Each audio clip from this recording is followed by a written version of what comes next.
नमस्कार. जानेवारी 2026 मध्ये देवखेळ नावाची वेबसिरीज आली होती Zee5 वरती. चंद्रकांत गायकवाड त्याचे डायरेक्टर होते. या वेबसिरीज बद्दल खूप जास्त कॉन्ट्रोवर्सी निर्माण झाली होती. म्हणजे खूप लोकांनी हरकती घेतल्या होत्या. कारण असं होतं की या वेबसिरीज मध्ये जे कोकणातलं किंवा शिमगोत्सवामध्ये जे नमन खेळे हा प्रकार चालतो, ज्याच्यामध्ये पौराणिक कथांमध्ये जो संकासूर नावाचा असुर होता, तर त्याला प्रतिकात्मक दाखवलं जातं. या नमन खेळामध्ये नाचण्याच्या प्रकारामध्ये दाखवलं जातं. तर त्याला ज्या पद्धतीनं दाखवलं गेलं याच्याबद्दल लोकांनी खूप जास्त मोठ्या प्रमाणात आक्षेप घेतला होता. अगदी विधानसभेपर्यंत हा विषय गाजला होता, जिथे आशिष शेलार किंवा भास्कर शेठ जाधव यांसारख्या लोकांनी हा विषय उचलून धरला होता आणि वेबसिरीज बंद करण्याची मागणी केली होती. कालांतराने त्याच्यामध्ये काही तडजोडी होऊन शेवटी ही वेबसिरीज रिलीज झाली होती. तर सगळ्यात पहिल्यांदा शंकासूर पात्र काय होतं मी अगदी थोडक्यात सांगतो आणि संदर्भही सुद्धा सांगतो तुम्हाला की ज्यावेळी म्हणजे ब्रह्मदेवांचे चारी वेद शंकासूर नावाचा हा एक समुद्रामध्ये राहणारा राक्षस होता, तर असुर होता. तो हे चारी वेद घेऊन त्याने पलायन केलं होतं आणि समुद्राच्या तळासोबत त्याने नेऊन ते लपवून ठेवले होते.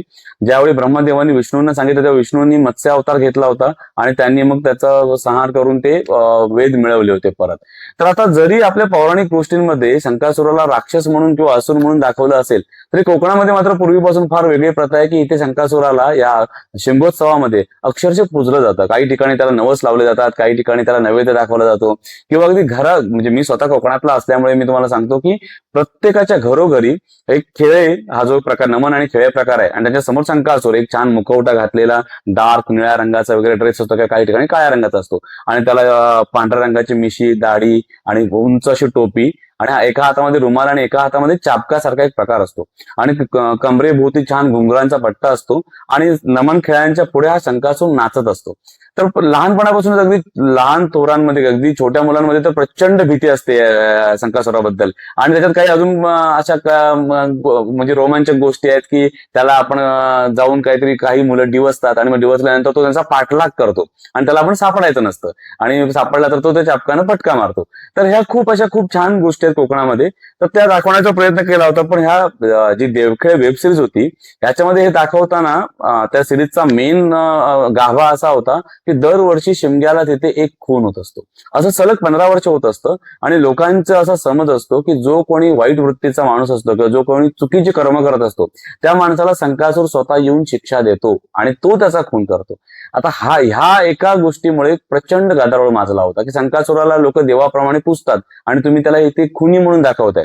अशा पद्धतीने होतं. ओव्हरऑल स्टोरी नंतर ती वेगळ्या वेळेने फिरवली होती. तुम्ही 6 एपिसोड होते देवखेळचे आणि अंकुश चौधरीचं माझ्या मते OTT मध्ये पदार्पण ह्या सिरीज मधून झालं होतं. तर मला असं वाटतं की आता ह्या सिरीज मध्ये झालेल्या गदारोळानंतर सुद्धा आता देवखेळ 2 नावाची परत सिरीज येते Zee5 ला आणि मग माझ्या सांगण्यामध्ये उत्साह का आहे, तर मला असं वाटतं की हे बघा कोकणामध्ये ना खूप साऱ्या लोककथा आहेत की फोल्क स्टोरी आपण ज्या म्हणतो की खूप साऱ्या लोककथा, पौराणिक कथा, दंतकथा खूप साऱ्या आहेत. आणि अशा वेळी म्हणजे जेव्हा एखादा कांतारा सारखा पिक्चर येतो ज्याच्यामध्ये ऋषभ शेट्टी सारखा माणूस तिथली एखादा देवांचा किंवा तिथल्या श्रद्धेचा, भक्तीचा प्रकार जेव्हा दाखवतो तेव्हा तो अगदी पॅन इंडिया लेवलला खूप मोठ्या लेवलला उचलून घेतला जातो. कारण का तो ऑफकोर्स तो त्या श्रद्धेनं दाखवतो. इथे दाखवणाऱ्यांचा प्रकार थोडा नक्कीच चुकला. पण मला असं वाटतं की कोकणातल्या आपल्या ज्या गोष्टी आहेत ते इतक्या जर मोठ्या स्केलवर येत असतील तर आपण मराठी माणसाने त्याला नक्की सपोर्ट केला पाहिजे. हा, तो चुकीच्या पद्धतीने दाखवला जाऊ नये हे 100% माझं मत आहे.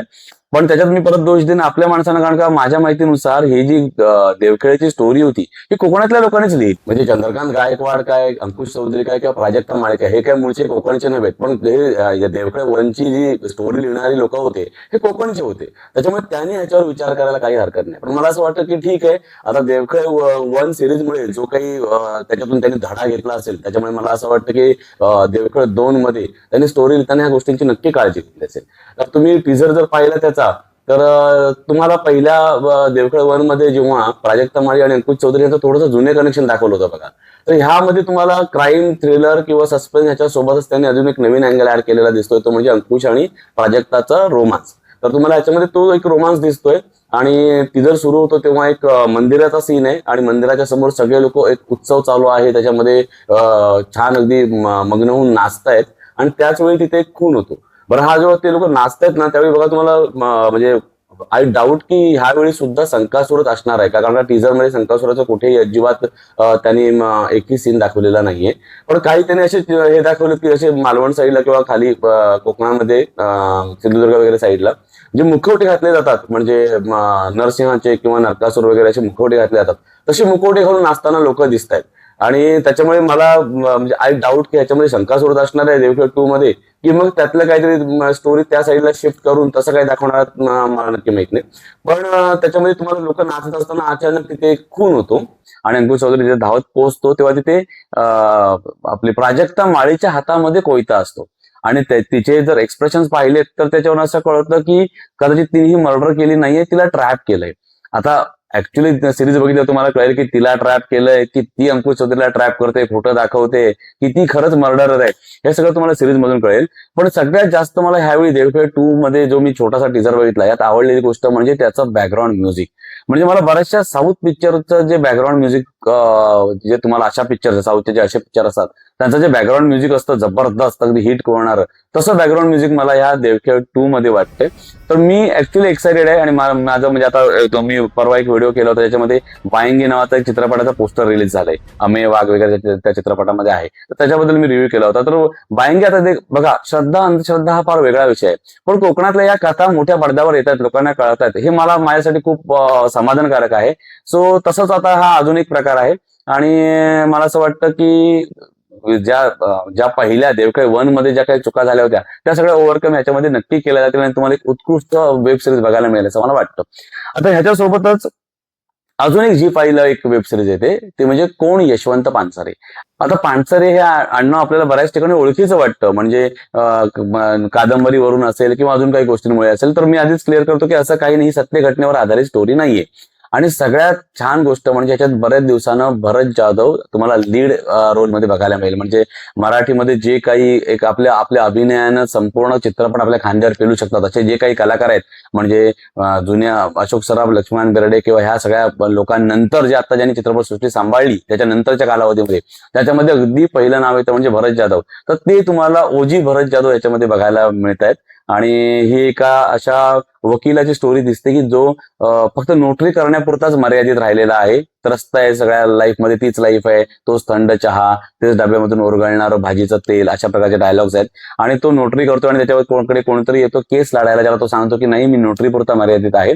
आणि नंतर एक माणूस जिवंत स्वतःला जाळून घेताना दाखवलाय. आता जो माणूस त्यांच्याकडे आला होता केस लढा सांगायला, तो माणूस हा नक्की नाही, कारण तुम्हाला ड्रेसमध्ये डिफरन्स कळतो, पण कोणतरी जाळून घेतं आणि तिथं तो म्हणतो की मी इथं माणुसकी जळताना पाहिली. आणि मग ते आपल्या ओरिजिनल वकील फॉर्म मध्ये भरत जाधव येतात आणि ते आपल्या याच्याकडे कोर्टाकडे निघालेत, अशा पद्धतीचा तो एक सीन आहे. तर ह्याच्यामधून फार जास्त काही उलगडा होत नाही टीजर मधून ऍक्च्युअली कोण यशवंत पानसरे मधून.